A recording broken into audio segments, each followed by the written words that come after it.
Avatar has given me the feeling of something I've wanted for 15 years. But how has Ubisoft done it? How has Ubisoft taken a formula that's been done time and time again, but this time it makes me giddy? Avatar doesn't do anything different than any other Ubisoft game in the last 10 years. It's got perks, it's got skill progression, it's got gear, it's got an overarching story that's good enough. So why am I having so much fun in Avatar? Why do I feel so much more attached to this game than games in any other Ubisoft catalogue? And I do think it's because it pulls on the heartstrings that were set by a movie back in 2009. The opening of the game is written in a way that makes sense inside of that world. It makes it feel grounded and like it actually belongs. And that's something that's not easy to get right. And quite a lot of games do miss the mark when they create something in an already established universe. So right off the bat, I felt like I belonged. With the background information I have from the movies, I understood where I was in this world. And it set the roadmap for me to have a journey like Jake Sully did in the original Avatar film. It set the groundwork for a character that needs to learn. It set the groundwork for me to learn, to fulfill a fantasy that the movies set 15 years ago. And 15 years ago, we got a movie that was visually striking, a world of bioluminescent and scale of fauna that was just unmatched. And this game nails that perspective. It feels like Pandora. That look, that unique style of trees, that unique style of creatures and audible sounds as you walk through Pandora. Straight from the get-go, you feel like you are there. And it's so important with a franchise like Avatar to feel like you are there. To capture that same feeling as the movies did. If you stumble at this building block, the rest of the game will struggle to feel as impactful as it should do. Graphically, this game is outstanding. Having landmarks that look visually similar enough that I can say, I feel like I've been here. I feel like I'm walking in the footsteps of the Na'vi. But it's not all perfect. Even though it looks like Pandora, sometimes it doesn't feel like Pandora. Sometimes you will be running along a cliff edge, wanting to scale it, wanting to jump from tree to tree to tree, but the game's stopping you from performing those actions. The trees being slightly too far apart, or there not being enough access along a cliff edge. Na'vi feels like you should be living in the treetops. Na'vi feels like you should be hurling yourself from location to location, never touching the floor. A bit like Assassin's Creed running across a rooftop. So the moment you are running across a riverbed, it loses some of its charm and sometimes can make you feel frustrated that you have to be navigating your way around areas instead of really climbing over them or even going through them. And as you get further into the game, it starts to make more and more sense. The reason for this is that a real emphasis early on in the game is made on flying, of taking hold and making a bond with your Ikran, and the environmental journey it takes you on as you achieve your bond with your Ikran is something that really felt special as an Avatar fan. And from that moment onwards, traversal wasn't a problem as you flew through the canopies of trees and along the tops of rivers. At that point, you felt like you were in Pandora. You feel like you are Na'vi with your Ikran riding through the skies, unstoppable without bounds. But up to that point, it does feel restrictive in places, and that could be on purpose. In the same way as Jake Sully wandering aimlessly through the forest like a dumb human. You have to learn your way through the forest. You have to learn your environments. Achieving your bond with your Ikran gives you that sense of really becoming one with Pandora. It felt like a stepping stone from being this person who was a visitor to being a person who belonged in this world. And starting that journey to belong starts with character creation, which compared to other systems out there, is a little bit lacking. Hair, eyes, skin colors. There doesn't seem to be enough there to really tickle the taste buds. It's just the start of what could potentially be there. As you work your way through the game, you do unlock more haircuts and things like this to really give yourself an identity as you go through this journey. But from a baseline, it's pretty rudimentary as a character creation system goes. I've been playing the game on Explorer mode, which is a mode in most Ubisoft titles where they remove map markers and say, we're going to try and explain to you where it is, northeast of said location, by the second river Ben, along the River Thames, that kind of thing. And then you can use the in-game map and your knowledge of the world to find the locations, instead of just following a map marker. This is one of my favourite ways of experiencing games. Looking, finding, traversing worlds to find locations instead of just be given the answer straight off the bat. Ghost Recon Breakpoint is probably the best example of this, minus the last two Assassin's Creed games, which I haven't experienced yet.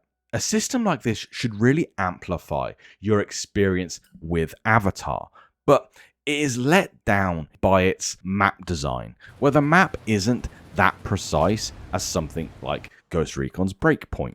The stylistic aspect of the map, combined with the sometimes iffy directions the game gives you, really can have you wondering where locations are and have you lost in the world. The way this could be resolved is by making the map slightly more detailed and the explanations point out locations of areas in the world instead of just saying northeast of this location, when what you really mean is by the cliff edge northeast of this location.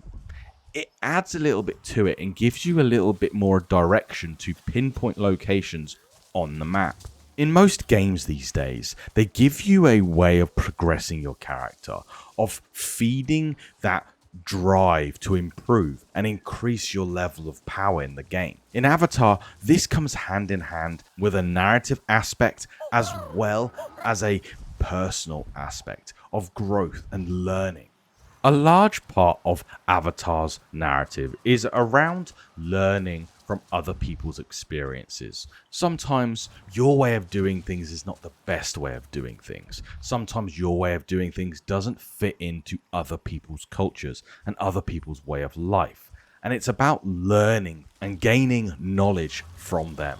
I feel like the perk system in Avatar really solidifies that in this world. It's no different from most other games I have played, but the way that your character starts out by killing animals and it not being done in the Navi way to your ability to traverse the world, it almost feels childlike. As you explore the world, you will learn the correct way of picking plants. You will learn the correct way of hunting animals.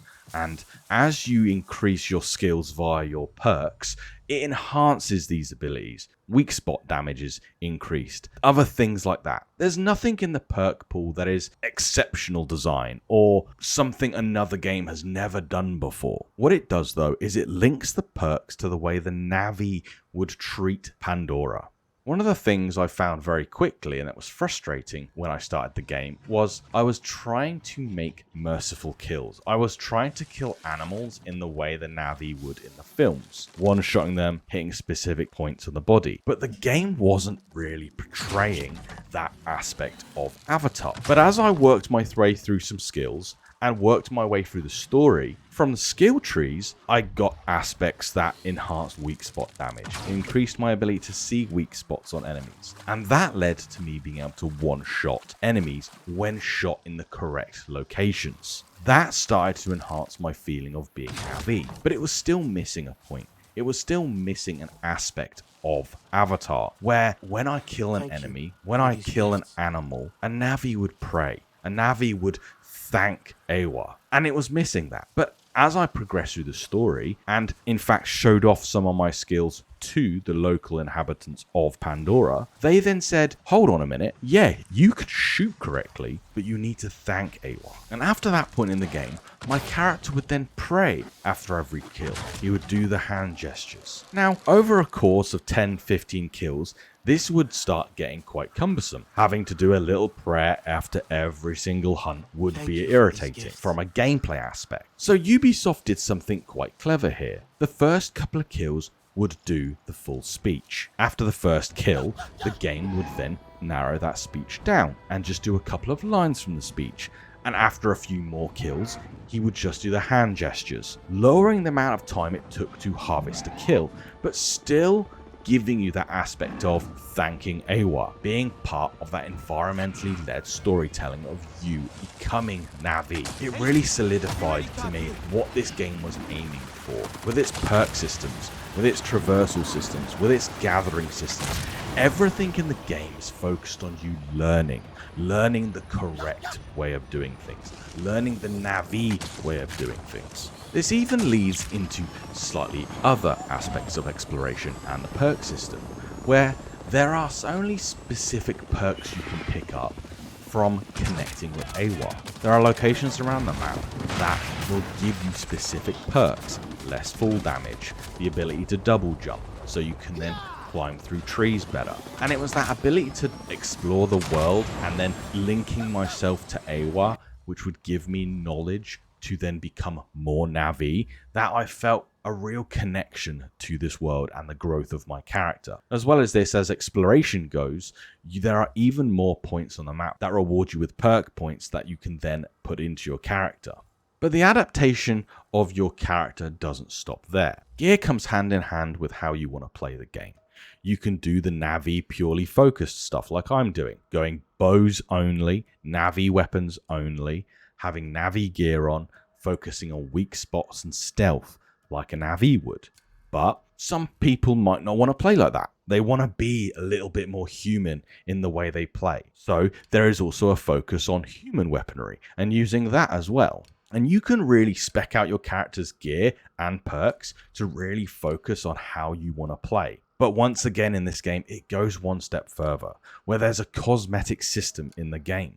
Not anything you have to throw money in, but just an aspect of if you collect a piece of gear, you unlock the cosmetic part of that gear. Being able to say, I want my character to look like this, and that not affecting the stats of your character is something I love. I want to play out this visual aspect of my character to be who I want them to be, and having stats not affect the visual aspect is just brilliant. And in 2024, if your game's not doing it, you really have missed the mark. You can see that in something like Cyberpunk, where they added that into the game after the fact. Up to this point, we've been really focused on your character development and your character growth, how systems interact with each other to make you feel like you're really developing. But that's not the only part of the game that develops. One of my favorite things in games is the ability to change the world. And Avatar gives me the real sense of that. Being able to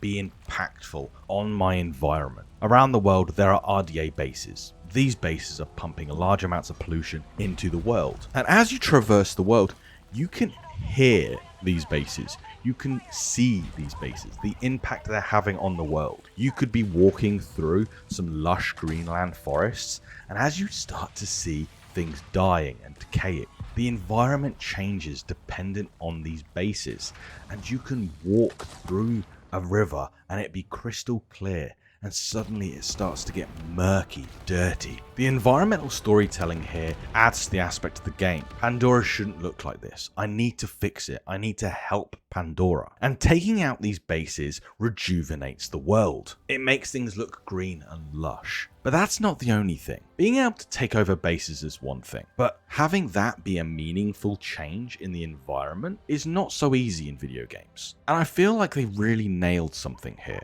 I can take out an RDA base, and then the life around the RDA base regrows very, very quickly. In fact, almost instantly. And I was like, oh, That's really cool. But that happened very fast. A plant wouldn't really grow that quickly in real life. It wasn't until I revisited one of these locations I saw the true impact of my actions in the environment. I saw this base be completely overgrown. I saw mechs that I had defeated overgrown with life. And I thought, wow, that made me feel like it actually made an impact in this world instead of it just being a gameplay thing.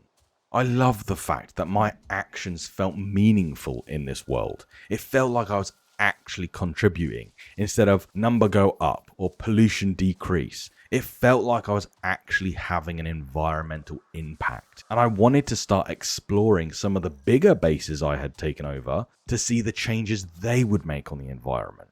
All these systems and all this exploration is topped off with a bow, and that bow is music. The music of Avatar has a signature to it, and it is replicated beautifully here. When exploring the floating islands, the music hits hard and impactful and fills you with that emotion. You know the type of journey the game is leading you on, but the music adds that emotional aspect to it that really takes over your body. And as good as 90% of all these things are, it does fall down in a few places. Having such an incredible resource like the Avatar movies can be a blessing and a curse. In the Avatar movies, there's a specific scene where Jake Sully is learning to become Na'vi, and he falls from a treetop and hits branches on his way down. That is replicated in this game, but it's replicated poorly. Because of the movies, you know what it's meant to look like. You know what the animations and the audio is meant to feel like. Because that aspect is cheaply remade in the game, it doesn't feel right, and it takes you out of the game a little bit. You are left jumping off a cliff and hitting the branches on the way down and feeling, that's not what that's meant to look like. So the incredible resource of such a visual representation like the films can be a double-edged sword, where if you don't perfectly replicate what is in the films, it will take you out of the experience. But most of this stuff, they do get right. The game then wraps up all these systems with a crafting and cooking system. Being able to affect your stats depending on what you've eaten recently. The gathering system, linking in with the quality of the ingredients you're gathering from fine to exquisite and beyond, and having these exquisite items then actually affect the things you're cooking and crafting is a really nice aspect. It means you're not just learning how to pick items, how to gather items throughout the world arbitrarily. The aspect of learning to become Na'vi actually affects the gear you're wearing and the food you're cooking. And it all comes together in a Witcher-like style experience. I'm playing on the hardest difficulty, and what I have found myself doing now and then is looking at a scenario, stealthily sneaking around a base and picking targets and thinking, right, I want to eat some stealth food here, or I want to eat some weak spot damage food here, and actually picking the food I'm eating to really fit in with the scenario I am about to commence. The systems creating this feeling of Avatar. Everything I've said so far has been about Pandora, has been about Avatar, has been about my love of a franchise. The way this game makes me feel is because of my love for that franchise. And if I didn't have the love for the franchise that I do, I don't think I would have connected with this game in that meaningful way. This is an Avatar game made for Avatar fans. And quite frankly, if you're not an Avatar fan, you will see these systems as duplicates of other Ubisoft games, and potentially even weak implementations of these games. The modding of guns isn't as good as Breakpoint, and the parkour isn't as good as Assassin's Creed. The narrative isn't as good as something like Far Cry 3. So I think in conclusion, my thoughts are this. I love this game. I think this game is brilliant. But I think this because I'm an Avatar fan. And if you're not an Avatar fan, this might be from a great experience to a good experience or an okay experience. This game is carried by the environments and world that James Cameron has built, not that it has built. I fly around on my Ikran full of joy and excitement because I'm replicating something from a movie.